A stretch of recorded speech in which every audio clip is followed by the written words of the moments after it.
Hello, everybody, and welcome back. This is episode 25 of High Street Sports. My name is Chris. This is John Ross. Welcome, everybody, back. Thank you guys so much for coming back for each video and hanging out with us, liking the videos, commenting, subscribing, sharing, doing all the stuff that John Ross threatens you guys to, or else.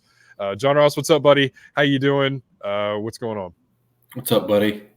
Good week of football last weekend. Back to your regularly scheduled sucking for the Panthers. But I want to say something to all the viewers. I'm sorry if you took my advice, gambling advice, during the Tulane ECU game last week.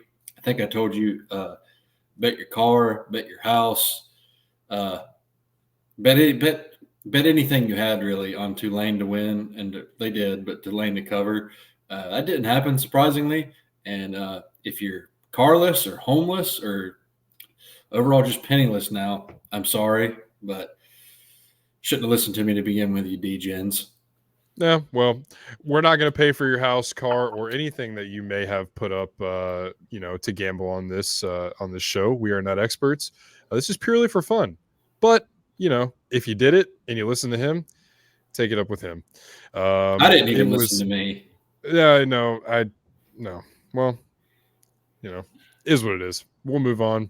We'll get better, or we won't. Either way, thank you guys for coming in and hanging out with us and taking some time to talk some football with us. We'll go ahead and jump right in, unless you have any thoughts or anything you want to get off your chest before we get into this week's top 25 slate in the college football world. I don't think, looking here, that there were too many drastic changes in the top 25. We do have some returners. Iowa, North Carolina check back into the top 25, and I believe Arizona is ranked for the first time this season. Long time coming for them. Yeah, we've been talking about Arizona the last couple of weeks and how they've played a lot of those top teams in the Pac-12 pretty tough in the last couple of weeks. So here we are. Like I said, only 3 teams that were ranked that were not last week. We will jump in here and get going on the talk while John Ross lets Doug in here. And we're back. Let's get to it here. Number 25, Kansas State versus Baylor. Kansas State, as we mentioned, a season that they didn't really envision going the way that it has, hanging on to the top 25 after being ranked number 23 last week. They do fall 2 spots, but they are still ranked. What do you think about Kansas State versus Baylor? Yeah, tough loss for Kansas State last week. They went down big early to Texas and came back, sent it to overtime, lost by a field goal in overtime, though, to the Longhorns. But, yeah, they're back at home this week against a really struggling Baylor team. They're minus 20.5, so, yeah, give me the Cats. Yeah, I would agree. I think, the Cats are in a position to win this game. Baylor is struggling, so, probably not going to be, too of an exciting game out there. But now that I've got the logo finally cooperating, here we go in this Mickey Mouse operation here. We'll move on to number 24, North Carolina versus Duke. Big rivalry game in Chapel Hill this weekend. Carolina has seen their hopes for the postseason kind of crumble in front of their face in the last 4 weeks or so, 3 weeks. But they face a Duke team who has also kind of seen their season kind of tumble after a hot start. What do you think about the Heels versus Duke in this one? Yeah, you said it all about Carolina, really, the past few weeks after a lot of promise and excuse the zoomies in the background. Yeah, the Heels had a lot of promise a few weeks ago. Looked like a dark horse college football playoff team now, but they're back this week in a rivalry game, though. Like, it's Duke and Carolina. I know it's not basketball, but it's still a rivalry game. It's at home. It's senior night. I think they offered Drake May the opportunity to walk with the seniors out, but I think he declined it, saying the senior night is for the seniors, so good on him. But, yeah, give me Carolina's minus 14.5 in this one. Give me the Heels in this one. I think it'll be a back-and-forth one. I'm not sure if Riley Leonard for Duke is going to play or not, but, yeah, give me the Heels regardless to get a win on senior night and beat their rival from down the road to Durham. Yeah, it really sucks for Duke to kind of have the injury situation that they've had with Riley Leonard. They started off hot, and it looked like a team in Durham that could really give people in the ACC fits this year, and they did for the most part. Almost, they didn't really have enough to beat Florida State, and kind of stumbled in some other games too. So tough scenes for Duke, and for North Carolina. They still have a potential New Year's Six bowl to play for, or whatever else the case is. I don't think Drake May has enough juice to win the Heisman at this point, which is really unfortunate for a player of his caliber, to kind of go through what he's gone through, and be in a position that North Carolina was in, but not able to capitalize on their big opportunities this season. So tough for North Carolina and Duke to kind of be in the position they are after early season, what it could have been. But you're right, it's a rivalry game. It should be a fun game in Chapel Hill with these teams being 8 Duke o'clock being too. So yeah, it's going to be a night game. It's going to be rowdy in Chapel Hill. Both of these teams, Duke is as good as they've been in however many years. So it should be a compelling one in Chapel Hill. Moving on up, number 23 Tulane versus Tulsa. Don't really know all that much about Tulsa at all. What do you think about Tulane and Tulsa? I know their mascot's the Golden Hurricane, and I know they're going to lose this game. Green Wave.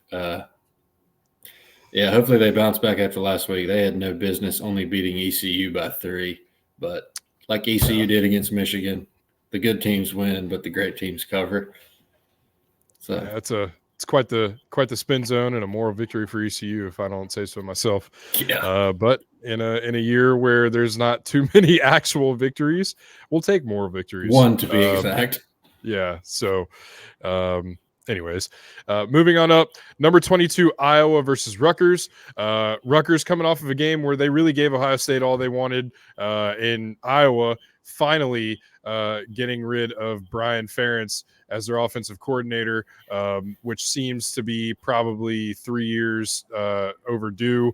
That What do you doesn't think make about much sense. An offensive coordinator, like, what was he coordinating exactly? not much of anything, seeing as Iowa really doesn't have any I feel like offense to speak Iowa's of. been every 2 weeks they like come back in the top 25 and then they get knocked out again.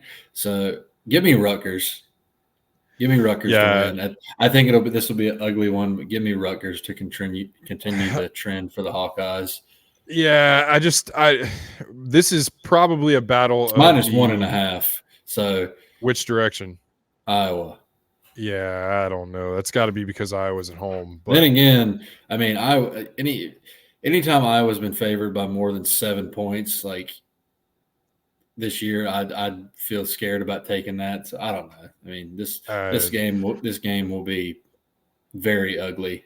Rutgers cannot throw the ball, and they had to use some dink and dunk and a few big time runs. One being off of a fumble Ruski to even get the ball into Ohio State territory.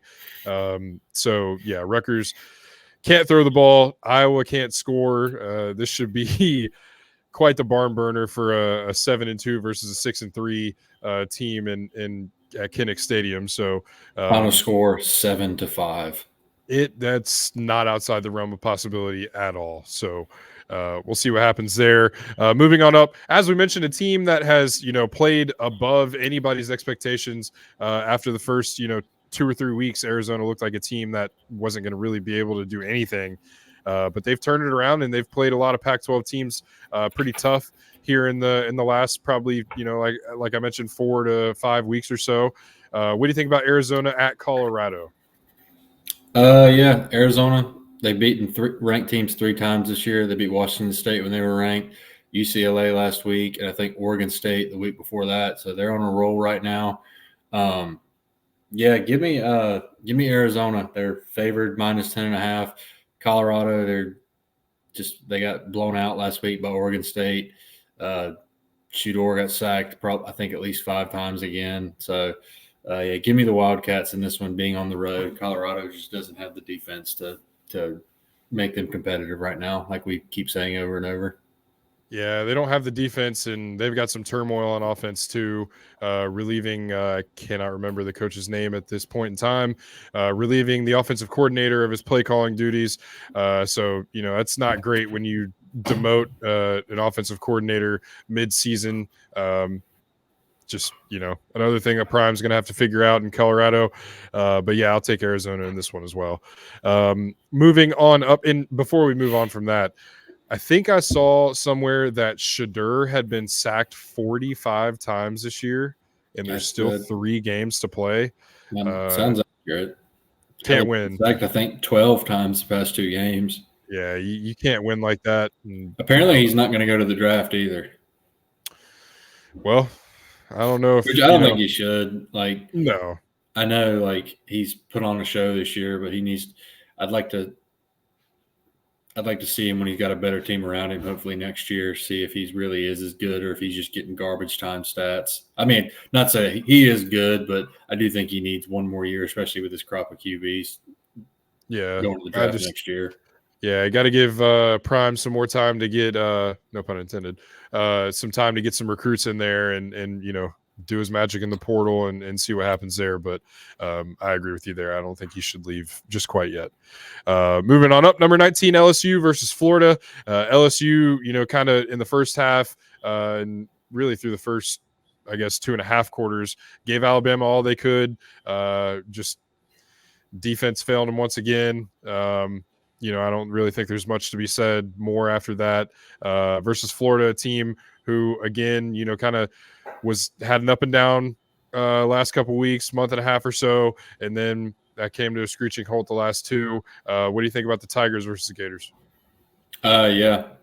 Leaving for Baton Rouge tomorrow. I will be in Tiger Stadium for this game, so looking forward to it despite the loss last week. Hoping Jaden Daniels can play after he went in the concussion protocol last week. I think he practiced a little bit today. Tomorrow will kind of be the determining factor whether or not he goes. But yeah, Jalen Milroe, 4 rushing touchdowns against LSU. The defense, and historically bad defense, kept being historically bad. Brian Kelly even said either yesterday or the day before, looking back on it, they should have put a spy on Milroe. No shit. Yeah. Like, I was saying that the entire game. Like, why is Harold Perkins not out there spying Milroe? Because every third down, like, they credit the LSU secondary. Like, they were doing a good job slowing down Bama's receivers. But yeah, it was just even a couple stops I think would have won LSU that game because LSU's offense wasn't going to stop scoring.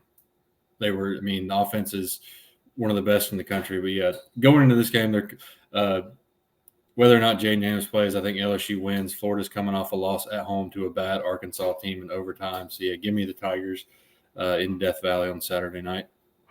Yeah, I'll take LSU at home in that one too. And as you mentioned, a lot of opportunity for LSU to get that game and take care of business in an incredible environment in Tuscaloosa against an Alabama team that is not up to their standard, but somehow again here we are. They're in the mix to play for the SEC championship once again, and it's a story as old as time. You think they're down and out, but here they are in play for all that stuff. So one thing I did thought was interesting after Jaden Daniels went down was him coming back the play after he came out and then disappearing from the field and the game and ending up in the tent. And I think they mentioned his mom came down to the tent as well. So interesting to see him go back out on the field. But we'll see what happens there. Hopefully he can play this weekend. But I don't really think it'll matter for LSU. Florida's a team that I think is kind of run out of juice, and they kind of tried to rally and come back and make something of the season, but just haven't been able to do it. And as you mentioned, a bad loss last week for the Gators. So I will take the LSU Tigers in that one as well, in which should be a pretty fun environment. A 7:30 game in Baton Rouge. Moving on up here, number 17, Oklahoma versus West Virginia. Oklahoma is a team who also the wheels are just absolutely falling off in Norman. They get a big win over Texas and then have, drop 2 just really bad losses in a row, or not in a row. I don't know if it's been in a row or not, Yeah, but two it's been bad a row. losses since that Texas game. They were number 9 last week. They stumbled all the way down to 17 this week. So, Oklahoma is a team that is kind of in free fall, and they face a West Virginia team who you really don't know what you'll get out of them from week to week. What do you think about the Sooners and Mountaineers? Yeah, back-to-back losses for the Sooners to Kansas and then to Oklahoma State. Against a 6-3 West Virginia team at home this week. The Sooners are favored -13. I take them to get the bounce back win at home. Really sucks for them. The wheels are kind of falling off, like you said. Look like a college football playoff team. Hell, I even picked them in my revised 4. So that's not happening anymore. But yeah, I still think they get the win at home against the Mountaineers. Yeah, it's it's Brent Venables is kind of going through the growing pains of being a college football head coach at this level, and it is he's not immune to any of the issues that everybody else goes through. And I think Venables in Oklahoma will be fine, but this is going to be some stuff that you're going to have to figure out going into a conference next year where there's not a lot of weeks off in the SEC, so you got to figure it out, and you got to figure it out quick because there's for every and they play defense in the Big 12 too, or excuse me, in the SEC. For every Kansas and Oregon State, there's or not Oregon State, Oklahoma State. There's teams that are just as good, if not better, in the SEC. So a lot that Brent Venables and company need to figure out, but I think they'll be able to, or should be able to, get this one done against West Virginia, provided they lose a third in a row. Moving on up here, number 16, Kansas versus Texas Tech. Kansas, the team that we just talked about, building momentum. Kansas was previously number 21 last week in the polls and have jumped all the way up here to 16. Kansas has some momentum. I think with, let's see here, 7-2, they are squarely in that Big 12 race. So we'll see what happens. This is an important game for Kansas. Can't drop this one. What do you think about the Jayhawks versus the Red Raiders of Texas Tech? Yeah, tough road win for the Jayhawks at Iowa State last week. I think if you remember, Iowa State was actually favored in that game.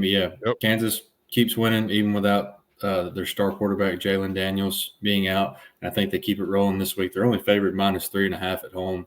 I think Texas Tech is like 4-5 or something. But regardless, Jayhawks. Yeah, Hawks should be able to get this one done in a game that you can't afford to lose. So they should Jayhawks are making a push here in the late season. Moving on up, number 15, Oklahoma State at UCF. UCF still has not won a national championship, no matter how bad their fans want to claim it. Oklahoma State, sitting there at number 15, again 7-2, part of that crowded Big 12 race to make it to the championship game. What do you think about Oklahoma State versus UCF? Yeah, big win for Oklahoma State last week, and maybe the last bedlam for a while. I'm sure that one was even sweeter, given that Oklahoma going to the SEC, so you never know when those two teams play each other again. I think the Pokes keep it rolling this week. They're only favored -2.5. UCF gave Florida a scare a few weeks ago in Orlando, but I think the Pokes will sneak this one out. All right, and moving on up here, we've got a ranked SEC matchup for you. Number 13, Tennessee at number 14, Missouri. Missouri, again, a team that just continues to play their ass off. They kind of got hosed in, for lack of a better term, against Georgia last week with some calls that kind of swung momentum in Georgia's favor. But they played the Dogs tough. Dogs come out with that win, and they play Tennessee this week. What do you think about this one? Tennessee blew UConn out last week at home, as expected. Missouri, like you said, lost a tough one at Georgia. They fought them tooth and nail to the end. There were some questionable calls, especially of the pass interference variety against Missouri in that game. But what can you do? Back at home this week, though, for the Tigers, I think they get the win at home. I think their offense is going to give a good Tennessee defense a lot of fits, and I think they're being at home, their defense will slow down Bazooka Joe and that offense. And I don't know if I need a refresher here on the rules of college football, but since when has pass interference become a reviewable item? I don't know if I've seen that. I don't know. I was watching that game in a restaurant, so I didn't really hear what was going on. But I looked up and I saw under review pass interference, and I was like, Yeah, I didn't think that. okay, I didn't think you could do that in college football. yeah, that was very strange. But Hell, anyways, even in the NFL, um, you're like allowed one. I'm pretty sure you're just allowed one review a game. yeah, well, I didn't know that pass interference was a reviewable item at all. So I don't know what to make of that one. That was very confusing, but nonetheless, number 11, LSU versus Virginia. Virginia, not a good team. Louisville, a pretty decent team, and they're continuing to try and make a push late at that ACC, and make it into that picture. What do you think about Louisville versus Virginia? Yeah, Louisville sitting right there behind Florida State. Looking if they keep it rolling and Florida State keeps it going, that's going to be the ACC championship game. So yeah, give me Louisville took care of Virginia Tech last week. They're going to take care of Virginia this week. It's the Thursday game. They're favored by 20. Give me the Cards at home. I'll agree with you there. Moving on up here, number 8, Alabama at Skip the Kentucky. Beavs. How dare you? No, Number 12, Oregon State Beavers. they're not on my list here. Well, Why they play not? Stanford, and they're going to chop that tree down. How? That's why they're not on my list. The Beavers like to chop wood, and they will continue to do so. Stanford stinks. Moving on. Number 8, Alabama versus Kentucky. That is crazy that they have left that game off of my list. I am so sorry, Beavs fans. I never meant to disrespect you. However, I think Alabama is probably going to disrespect Kentucky. They visit Kentucky after a big win against LSU at home. Milroe, as you mentioned, had the rushing game of his life last week against LSU. What do you think about Alabama at Kentucky? Yeah, I think Bama will get the win on the road in Kentucky. I'm sure they're feeling very confident right now, and as they should. They're a good team. Exploited a very bad LSU defense last week, so yeah, I think they keep it rolling on their way.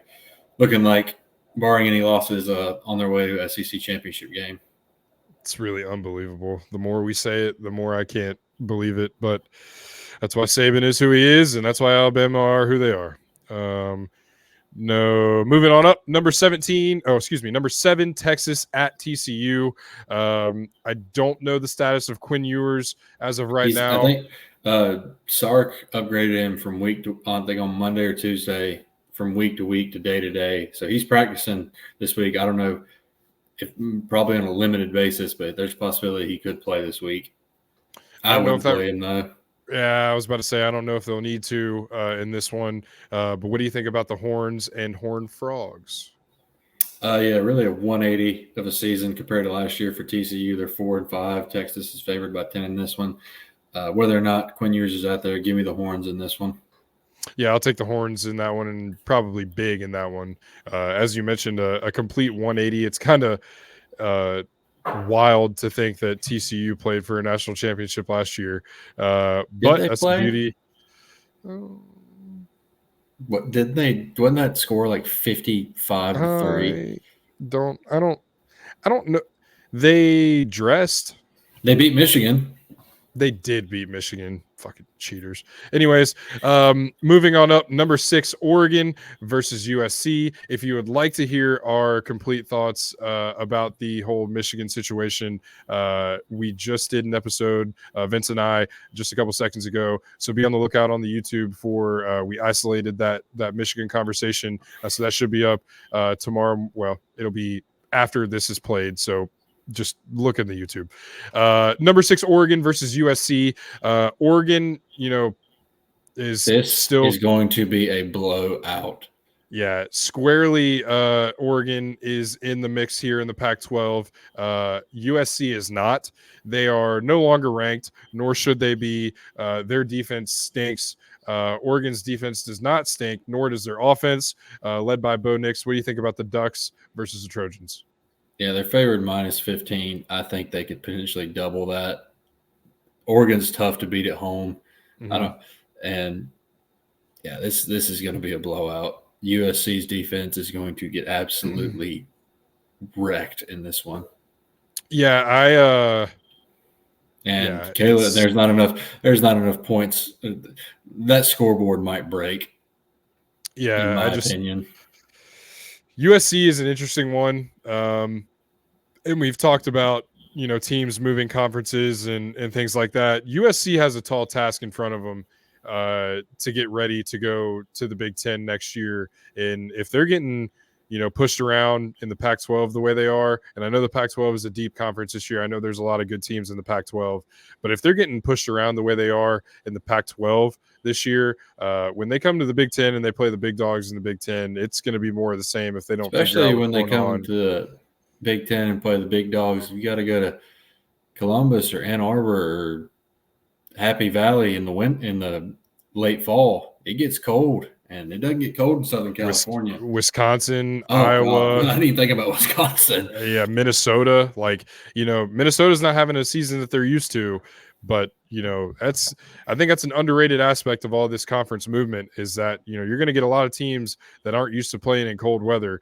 coming up to play in the cold weather and playing some smash mouth, hard hitting in the trenches football. And I just don't see USC's defense being ready for it. So Lincoln I Riley's got always a, think about I just want to experiment with flipping some SEC and Big Ten teams. Like some of those Big Ten teams, they would they would take their breath away playing in Baton Rouge, Louisiana in early September. and likewise playing, Alabama's coming to Columbus in a few years, and that's I kind of hate that game's in September. I wish it was in October or November, but yeah, it's interesting. We're mixing things up in college football, and a lot of things are going to start to change, and it's going to be fun to see. Oklahoma and But Texas won't be affected. It gets hot there. no, It's a they'll be dry fine. heat. Yeah, well, it's a dry heat. 100 degrees is 100 degrees. That shit's hot. Oregon's going to boat race USC. USC's defense stinks. Interesting. Did you see Jason Whitlock's comment on Caleb Williams on Twitter? Some of him being undraftable. I don't really Yeah, I thought think that much what was. Jason Whitlock says to. Yeah, I mean, not a credible source there, but I don't think interesting to any of see those the dudes opinion. seriously anymore. They get paid to say controversial things. They don't have, Yeah, they're not. Honestly, if there's you didn't play a sport, I really don't listen to you as far as fair analysts enough. go. Fair enough. But we will continue trucking on to a team that is making their case. And I know the college football playoff rankings stayed, the same as they were the week before. Washington continues to make a case, man, as one of the best, if not potentially the best team in the country, man. Their offense is playing well. I know their defense gave up a lot of points last week, but man, is that Michael Penix to Romo Dunes connection is fun. And they play a number 18 Utah team who, has scrapped and scratched and clawed for everything that they've had this year. What do you think about Washington versus Utah? Oh yeah, Washington. Kind of the flip of the past few weeks for them last week. Their offense won the game, whereas the weeks before that, the defense kind of did. But yeah, that just shows they're, versatile. They can win in different ways because beginning of the year, they seem like they were really just going to be relying on that offense, but the defense can step up when needed. Offense steps up when needed. Michael Penix Jr. is, in my opinion, running away with the Heisman right now. Kind of a down year, I think, for the Heisman. Mm-hmm. But I think I think for all intents and purposes, he's going to win it as of right now. But yeah, they're favored minus 9.5 in this one. I think Utah will give them a game for maybe a half, maybe 2.5 quarters. But I think Washington will pull away from this one. Yeah, Washington just needs to keep winning and stacking that resume up, beating these ranked teams. And I think I'm not sure when he'll be back, but if they get McMillan, that receiver, back too, that's just another element to them. Yeah, and Utah, I think, is going to need a big time turnover, pick six, scoop and score, or something to really stay into this one. But like we said, they've done pretty much what they need to do to kind of even stay relevant without Cam Rising, and that's not that's a tough team in Utah, so they're not going to just roll over. But that should be a fun one. 3:30 matchup on Fox out in the Pac-12.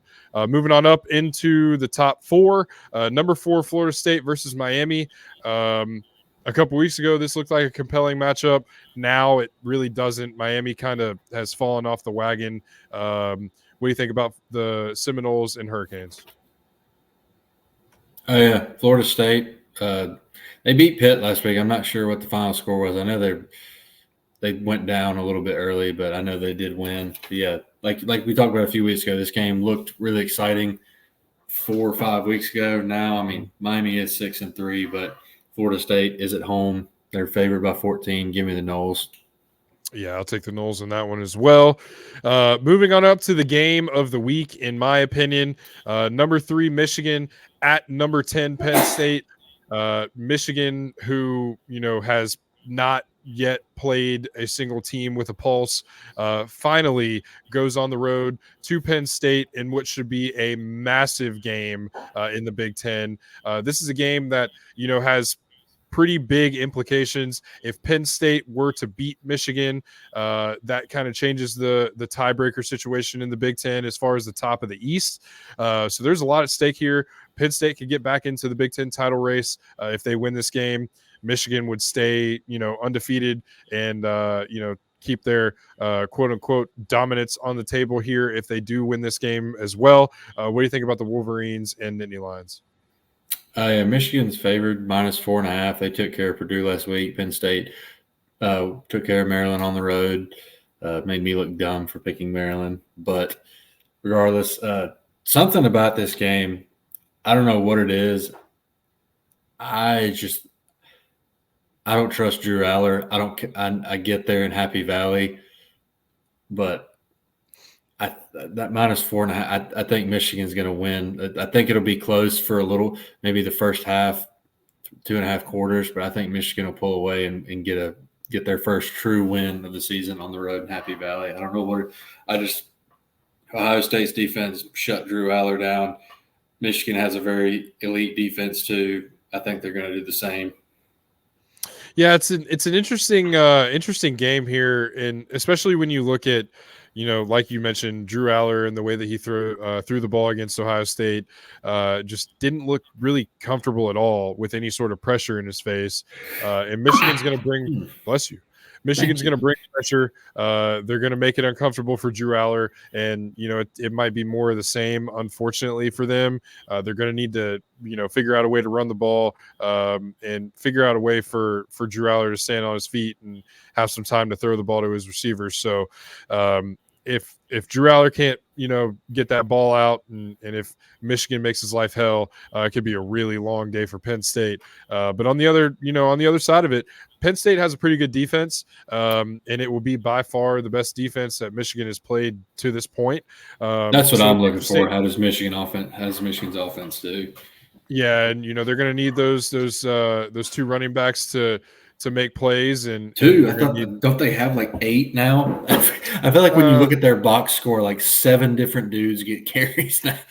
Yeah, well, I don't know, but there's 2 of them that are very good. The others I don't know much about, but they could be receivers, and I just don't know. Yeah, well, yeah. I don't know though. This is a huge game. I kind of, I think Michigan at -4 is probably fair at Happy Valley. Penn State's going to need to feed off that environment, and they're going to need to find some juice from somewhere else to be able to win this game, because it's a good team in Michigan, and they look to keep that rolling. Yeah, Michigan has all their plays too, so yeah, well, there's that. Moving on up don't here, forget, number 2. Vince and Chris talked about that on a few episodes ago. Callback. And we talked about it just a couple minutes ago. So more thoughts there. Instant callback. So here we go. Moving on up. We'll break away from that nonsense and corn and blue. And we'll move on up to number 2, Georgia versus number 9, Ole Miss. This is a big game for Georgia, a big game for Ole Miss. What do you think about the Bulldogs versus the Rebels in this one? Yeah, massive game. More so, I think, for Ole Miss. Georgia's kind of, I think Tennessee's only got 1 SEC East loss, if I'm not mistaken. Oh, yep. Well, no, regardless, I forgot the division wins and losses don't matter in the SEC. Mm-hmm. So regardless if Georgia loses, they're still in the driver's seat in the SEC East. But still a massive game for Georgia. Regardless, I mean they like you said, we talk shit about them again the year their schedule. They've had a hell of a go of it these past few weeks. Missouri last week, Ole Miss this week, going to Knoxville next week. So, and they've proven time and time again why they're the defending back-to-back national champions. Carson Beck looked good last week. He keeps getting better and better. Ole Miss got the win at home against A&M last week. Had to tough that one out. Georgia's favored minus 10.5 in this one. I'm going to take the dogs in this one. If Ole Miss can get the run game going with Quinshon Judkins, I think they have a chance. But if Georgia stones the run game, I know Jackson Dart's having a good year. I just don't trust him to be able to beat Georgia on his own. So, yeah, give me the dogs. And plus, being in Sanford Stadium, that's a very difficult place to play. So, yeah, give me the dogs to keep it rolling in this one. Yeah, I was just about to make that point too. I think this being at Georgia really helps the dogs. But, we've seen crazier things in college football, and I don't think it's outside the realm of possibility that, Ole Miss comes into Not to Georgia mention and Lane Kiffin can't win the big game. what a better week than this week to get that done, Lane. But, a lot of big time SEC implications in that one. Should be an interesting one. A night game in Georgia. So I think that even pushes me more towards Georgia in that one. I'm fairly certain if Georgia wins this, well, no, if Ole Miss loses, I'm pretty. Never mind. It can't be decided this week. Regardless, Ole Miss they can't lose because if they, I'm confusing myself now. Hell, should have done more research, but there's a possibility if Ole Miss loses this one, Bama wins the SEC West. No, And isn't gets that a lovely? spot in he gets a spot in the SEC championship game. But I could be wrong. Probably am wrong. Dogs in this one. Let's move on so I don't continue to make myself look like a fool. Moving on up, the number one team in the country, the Ohio State Buckeyes versus Michigan State. This game should not be any trouble to Ohio State at all. Michigan State stinks. Ohio State's going to be wearing some pretty cool gray alternate uniforms in a gray out of the shoe. Ohio State has to get over the slow starts in the first quarter. Just first half, really, I guess, just inexcusable mental mistakes against Rutgers last week in the first half that, really kept Ohio State from putting points on the board. That, I think, to me, is the biggest thing. The receivers not named Marvin Harrison Jr. and Emeka Egbuka have to catch the ball. Julian Fleming has too many drops. Carnell Tate is a true freshman, but, is still out there making plays. There's too much experience in that room for a true freshman to be the third leading receiver in a game, and especially in a game in which you really shouldn't have any trouble. I mean, I get it. Rutgers is 6-2 or was 6-2 at the time, now 6-3. Not, your everyday trash can Rutgers team, but, still a game that Ohio State should have put more points on the board early than they did. Ryan Day knows they left a lot on the table. So, look for Ohio State to start fast in this one. And like I said, in some pretty cool alternate uniforms, a lot of juice in the stadium, a lot of big time recruits going to be there for the nighttime environment there at the shoe. What do you think about the Buckeyes and Spartans? You said what I was going to say. All I was going to say was Ohio is a good opportunity for Ohio State to kind of start faster than they have the past 2 weeks, and I think they will. I think they win. I think they'll cover that minus 31.5 in a blowout win at home. Yeah, need to make a statement here. Got Minnesota next week and then Michigan the following. So a lot on the table for Ohio State, a lot on the table for Georgia, Michigan, Florida State, Washington, Oregon. I mean, it's heating up, man. We're coming towards the end here in the college football season, which is sad. I can't believe we're already here, but we've got some good games coming up this week and in the following weeks to wrap this regular season up into championship season. So a lot going on in college football. I have a question, though. Yes, sir. Humor me for a second. So say Penn State beats Michigan. Yep. Say Michigan beats Ohio State. Mm-hmm. And all three of them have one loss. How does that tiebreaker work? I mean, I think at that point, Penn State would play in the Big Ten championship game, so they would hold the tiebreaker in that. Well, no, Interesting. did you? Okay, hold on, run that by me again. If So Penn say State beats Michigan, beats Michigan, Penn but then State. no. Penn State beats Michigan. They Uh-huh. finish the rest of the regular season 1 loss, and then Michigan beats Ohio State, and Ohio State, Michigan, and Penn State all have 1 loss. How does that work? I don't know where they would go. Do they go I to don't know. points? I don't know what happened. I don't know what would happen with the tiebreaker in that situation. Well, I hope for your sake it doesn't come to that. Yeah, I'm kind of upset you even put that in the universe, to be completely honest with you. But it's a fair question to ask. Yeah, but hey, all that Fair said, question to ask. I'm not confident Penn State could beat Michigan this week, and like I've said all year long, that the game is going to be between 2 undefeated teams. Yeah, Saturday and after Thanksgiving, and yeah, Chris Chapman will be a bundle of nerves. we'll save that conversation for the next few weeks. But like just You're like, let me enjoy these 2 layups we have for now. before I have to stress over that one. But no, I mean it's that way in the Big Ten. It could be that way in the Pac-12, and it could be that way in the SEC as well. So there's a lot of stuff that's getting ready to happen. Last year, going into the last week of the season, there was chaos, and that chaos is what we live for as college football fans. And it happens every year. And this is the last year of the 4-team playoff before we move to 12. So this should be, an exciting year. A lot can happen. A lot will happen. We will be here through all of it to let you know about it. So that is this week's college football top 25. My picks in the NFL stunk last week.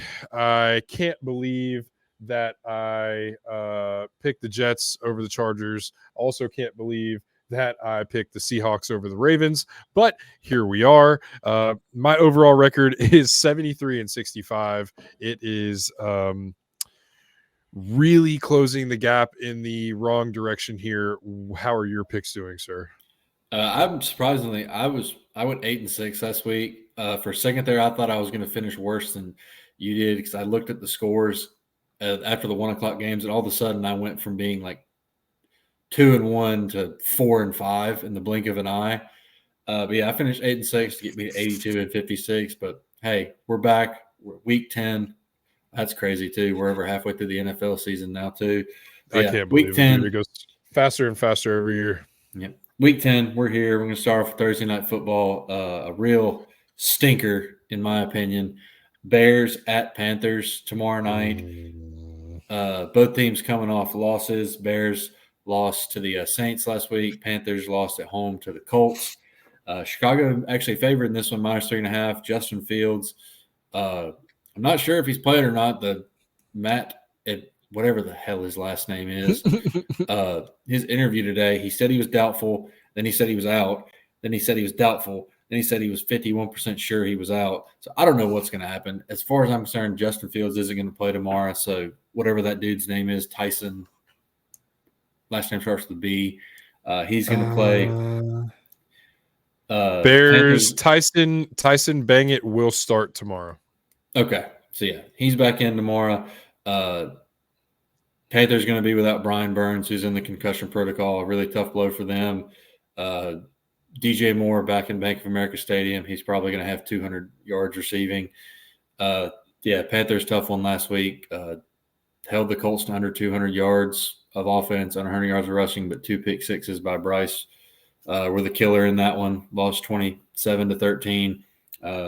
Bryce just keeps being under pressure. I think I saw a stat of all his dropbacks this year, 46 or so % of the time he's been pressured. That's not a winning recipe for not just a rookie QB, any QB. So they got to get him some protection. I know the low-hanging fruit right now, and we'll get to him a little bit, is how C.J. Stroud is playing. And rightfully so, C.J.'s playing unbelievable. But I don't really go in for that talk because, I mean, like I've told you, Chris, drop CJ in this situation. I don't think he's doing much better than Bryce is. I think I would agree with you there. I just don't think you can you can't put anybody behind that offensive line and expect them to have any success. If 40, would you say 46% of his Something like dropbacks were that. pressured? Yep. Yeah, that's you can't do that. Yeah, and it sucks because the offensive line looked like a unit of strength after finishing top 10 in the league last year, but taking a step back this year, the receivers aren't getting separation unless their name's Adam Thielen, and defenses are realizing that and keying in on Thielen. So Bryce just needs help, and just it's on him. I mean, he has to be better too. 3 interceptions last week. That's unacceptable. But like I told you, he's the least of my worries right now. Still, So who's your pick? I'm going to go with the Panthers. I'm going to go with the Panthers as well. The Bears stink. If they do not win this game, I think you fire Frank Reich and Scott Fitterer before, like, as soon as the game's over. Like, Really? this is a very bad Bears team, and like I know we're bad too, but this is a home game. It's probably going to be half filled with Bears fans because the Panthers don't have a home field advantage. Thanks, David Tepper. Well, that's a fan base who has booed Tepper loudly in the stadium almost every chance they get. That dude is not doing himself or his team any favors at all. He just fired the third Charlotte FC head coach. Charlotte FC has been a team for 3 years. They've had 3 different head coaches. Yeah, that's. Yeah. Regardless, I don't know. it's not a very confident pick, but I'm going to take the home team on Thursday night. Moving on from that turd fest, we got the Colts versus the Patriots. Another game in Frankfurt this week after the Chiefs and Dolphins last week. Really good crowd in Germany. They were loud the whole game. Really good environment. Indy favored -1.5 in this one. It's kind of a tough one to pick, but give me the Colts and Jonathan Taylor over Mac Jones and the Patriots. Yeah, I will. I'll take the Colts as well. The Patriots, really are kind of a team that is really, really still struggling to find an identity without Tom Brady. And I saw a stat that was wild, and I can't remember the numbers exactly, so I don't really even feel comfortable giving the stat. But it was only like Bill Belichick's record without Tom Brady is only like 8 games over 500. It was, I can't remember the numbers exactly. It's like 80 something and 70 something maybe, or whatever the case is. But without Tom Brady, Bill Belichick's record is kind of shaky, and that kind of, really swings that opinion of mine that, maybe it was a lot more Tom Brady than people like to admit. I've been saying that the past few years, and not to take away from Belichick. Like, he's a mastermind defensively, in my opinion. Right. Like, you can also say Brady wouldn't have won some of those Super Bowls he did without some of those Patriot defenses. Some of those Patriot defenses were elite and some of the best in league history. But Tom Brady's the GOAT, and not having him it's tough. And it doesn't. And there's rumors too. I don't know if there's much merit to it, but Robert Kraft apparently is mulling the decision whether or not, like, if the Patriots lose this game, there's like people are talking like Belichick Belichick like may not survive this season. I don't know if he'll survive this season, but in my opinion, though, I just don't see how you can fire Belichick after all that he's given to that team and that organization. To me, that wouldn't feel right if he ended up fired. I think that's a situation where you let him walk out on his own accord, even if it's a conversation where it's like, hey, all right, I think it's time to move on. I don't think you can fire a guy like that. I don't think that's right. I don't think that's fair for Bill Belichick. And I really do think that, they missed on Mac Jones. I just don't. Mac Jones is not very good at all. So I don't really think that would be fair to Bill to fire him in that situation. But I do think it would be probably the right move if they went their separate ways after this year. But we'll see what happens. But I will take I'll take the Colts in that one as well. Yep. Moving on to the first 1 o'clock games of this Sunday. Texans at Bengals.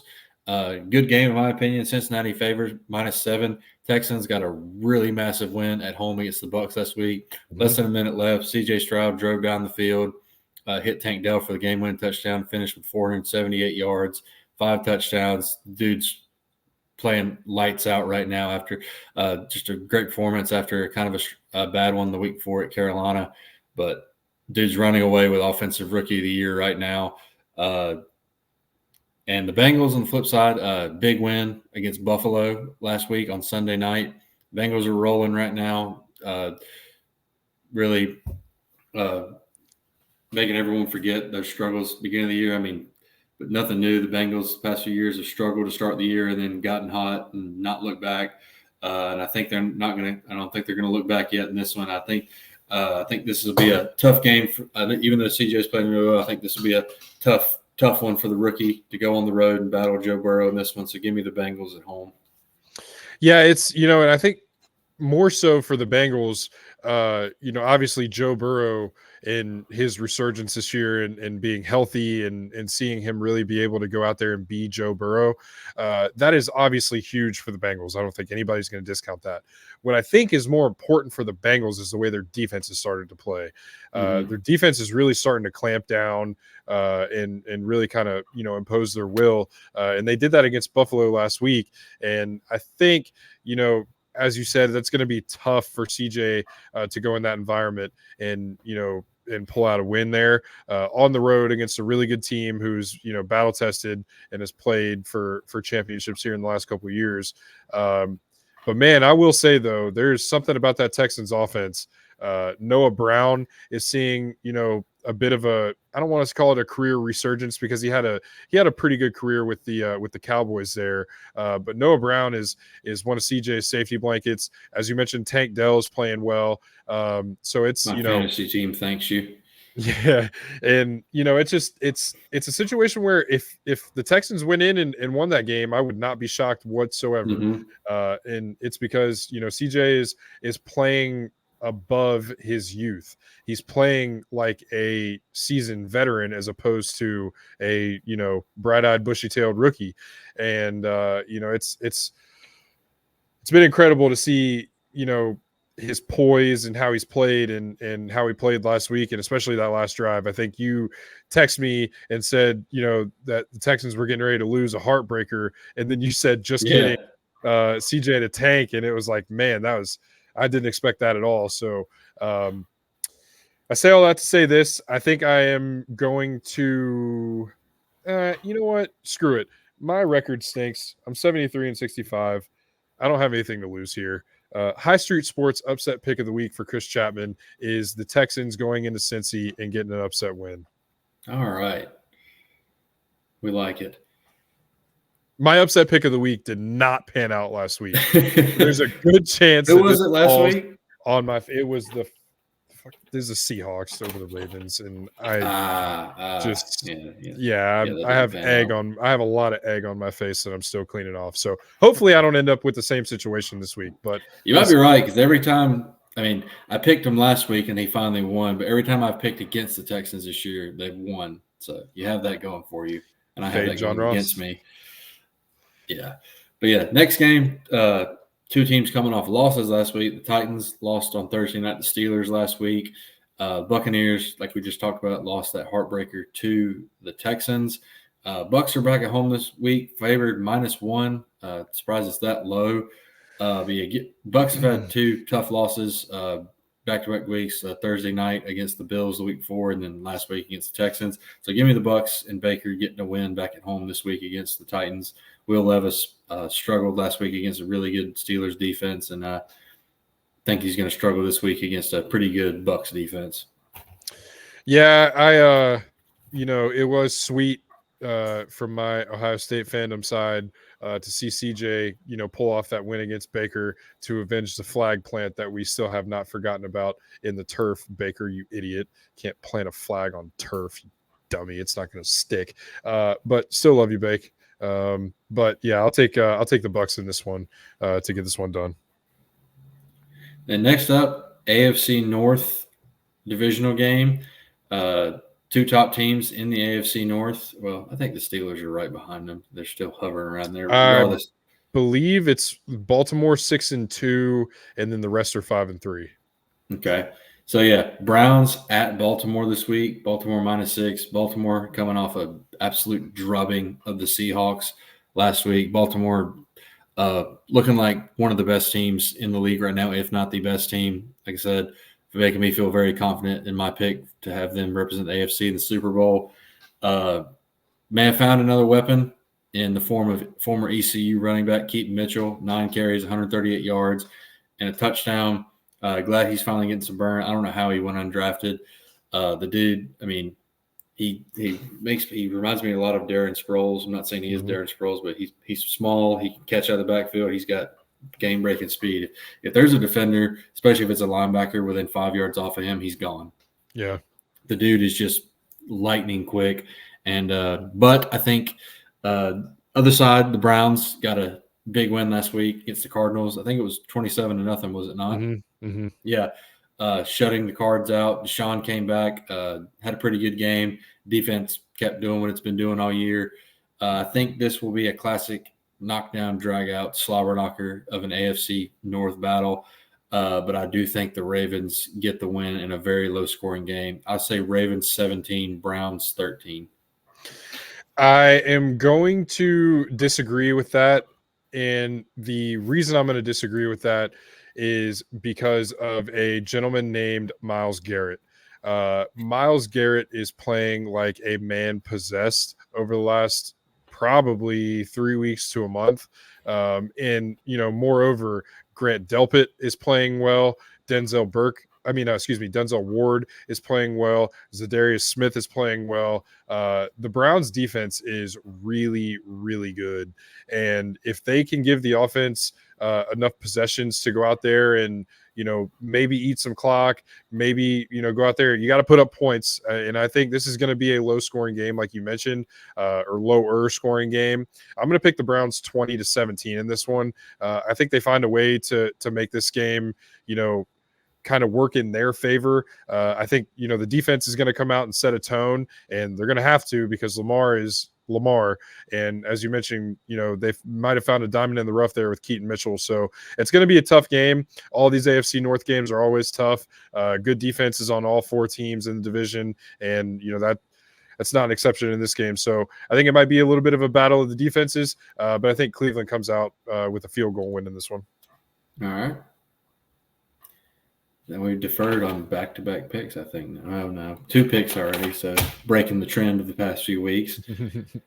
Next, we got a pretty good game, another pretty good game. 49ers at Jaguars. Both teams were off last week. But Jacksonville comes into this game 6-2, Niners 5-3. Or excuse me, I think Niners have only lost 2 games. Regardless. No, I think they are 5-3, I think.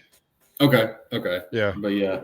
They've lost. San Francisco's favored -3 in this one. I'm shocked with that, with how good the Jags are playing and them being at home. Interested to see what version of San Francisco we get this week, what version of Brock Purdy we get. I know Christian McCaffrey is going to be Christian McCaffrey. I don't think Debo's back yet. And then the Jaguars, as far as I know, they're fully healthy. But, yeah, being at home in Duval, give me the Jags in this one. Yeah, it's going to be interesting, like you said, to see which version of the Niners we see. But they have made a massive pickup in the last week, getting Chase Young. It'll be interesting. Yeah, it'll be interesting to see how he works into that defense and how they use him in the early going. But you got to figure, man, you put him out there with Nick Bosa, and that Buckeye connection runs strong, and it's going to be a formidable one. But this one being in Jacksonville, I think kind of changes the calculus a little bit. The way that the Niners have played in the last month or so has kind of been shaky. So hey, you like that? You like that? I've never heard that before. That's good. But yeah, I think it changes a little bit. And, I think it's a long way for a West Coast team to travel to play on the East Coast, and it's on the other side of the country. It is in Florida fact. Is in fact, yeah, and Jacksonville is actually on the further side of. So yeah, boy, you can't get anything past the two of us here at High Street Sports. We don't miss at all. It's unbelievable, really. I don't know. This was a tough one, and I don't grab your map. We're telling the truth. which I don't know which coast to go with here. Niners started hot, not really been playing well lately.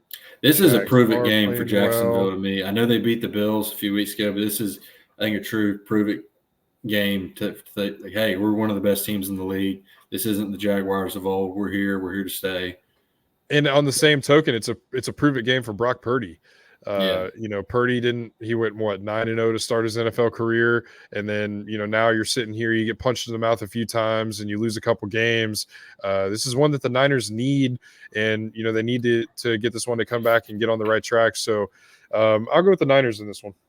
All right, 3 differing picks. I like it. Someone's gonna have a bad record, and it'll probably be me. We'll see.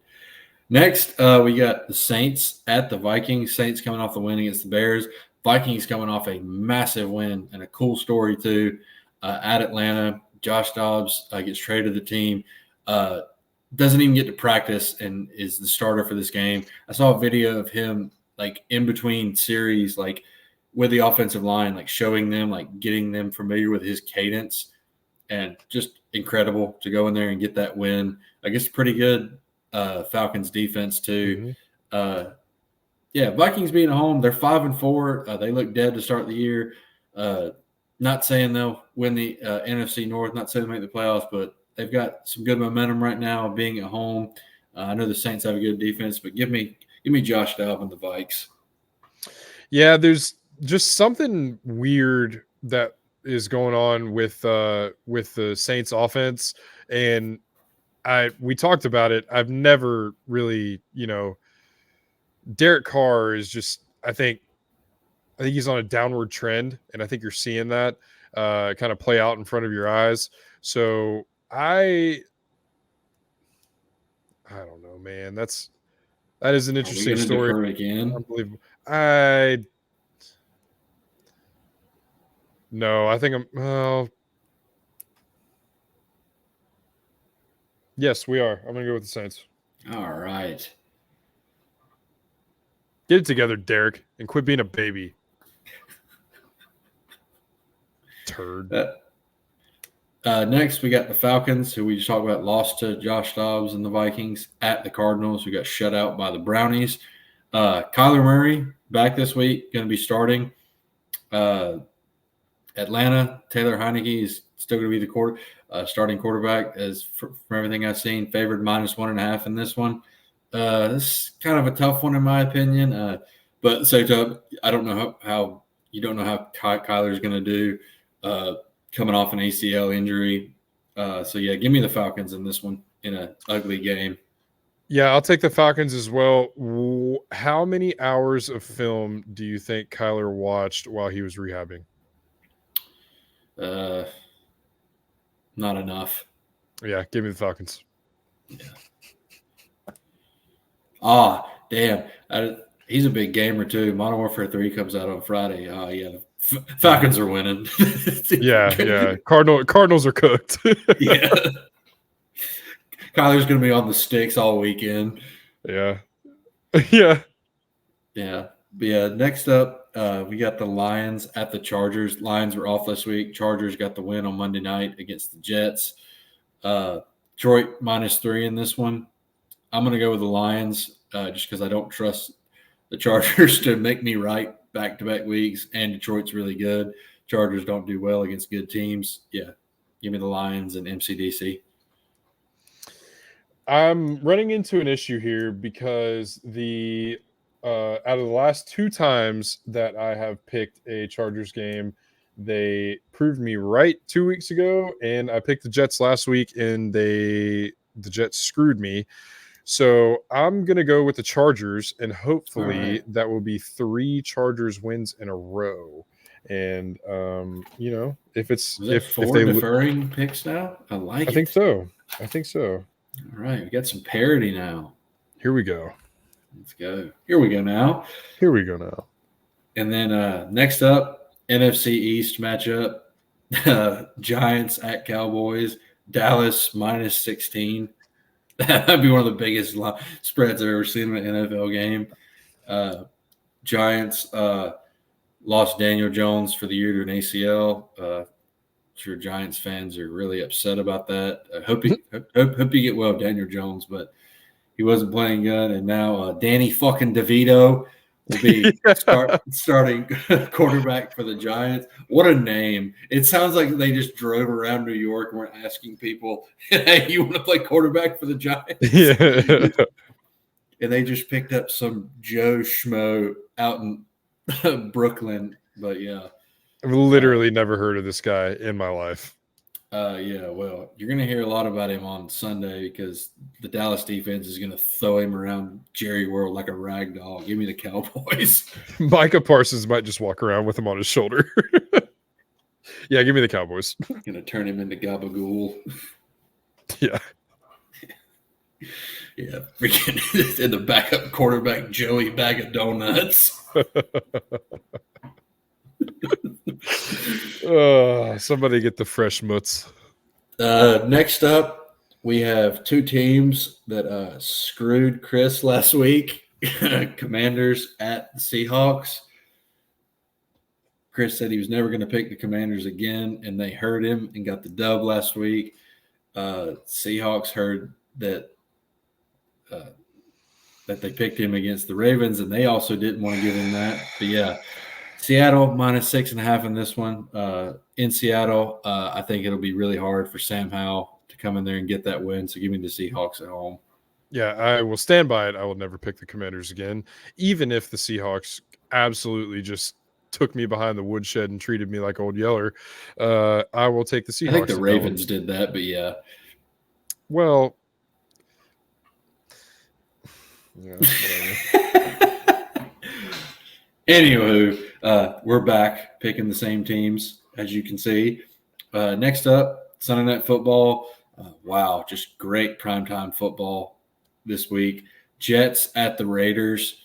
Zach Wills. The line on this: Jets, 0.5 point. Oh, good. Just make it even at that point. Yeah, honestly. But yeah, Jets at the Raiders. Raiders seem to have a gigantic weight lifted off their shoulders with Josh McDaniel gone now. Antonio Pierce breathed life into the locker room. The players seem to really be happy that McDaniel's gone and that Antonio Pierce is their coach. So yeah, give me the Raiders at home to keep it rolling in this one. Yeah, I'm going to take the Raiders as well. I do not like anything about the way that Robert Saleh reacted when he was asked about why they benched Zach Wilson. You either stand behind him or you throw him completely under the bus. You don't play the I plead the fifth thing. Like, if there's a reason why he screwed up to the point where he got benched, then I don't know, maybe talk about it. But yeah, I don't like the plead the fifth thing. I don't like the games that he seems to be playing with that one. So give me the Raiders in that one too. No, may not have to worry too much longer. Aaron Rodgers and his voodoo surgery he had. Yeah, I don't understand that at all. Give me a few weeks, he said. So we'll see. Oh God, that would make it. Myself and everybody's going to be on pins and needles watching him play.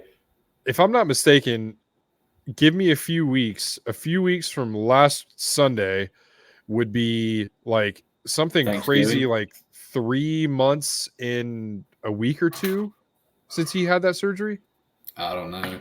Until he gets out there and someone hits him and his leg just disintegrates. Yeah, well, we'll see what happened. But yeah, regardless, we're both on the Las Vegas train. Raiders big and not big, but maybe Raiders. Well, it could be big. Could be big. It'll be more than 0.5 point. Well, seeing as you need a full point to win the game, I think you're right. Yeah. Like I said, nothing gets by me. Not going to change the calculus on that one.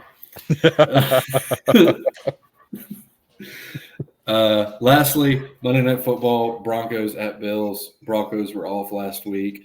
Didn't have to endure Chris saying they stink that week, but probably back to your regularly scheduled stinking this week. Bills dropped Sunday Night Football to the Bengals last week. But this one's interesting to me. Buffalo's favored -7.5. I'm not going to pick the Broncos, just so you know. But the Bills do play down to their competition, it seems. So I think this one could be interesting and a lot closer than people think it may be. Regardless, give me Buffalo at home. Are you ready? Do it. As much as the Bills seem to have issues on offense, and I think they kind of do, and I think, Josh Allen might be thinking a little bit too much back there, and instead of just trusting, what he can do and how he can play, and kind of what's gotten the Bills to the point that they're at right now, and even in the last couple of years with the success that they've had. So I think Josh Allen and the Bills need to get back to the basics. It. However, Give the people what they want. Russell Wilson and the Broncos absolutely stink, and they will not get this one done. The Bills will win this game. Just dry humping the fans out there. Just continue. Come on. I mean, the Broncos just – you said this game was where?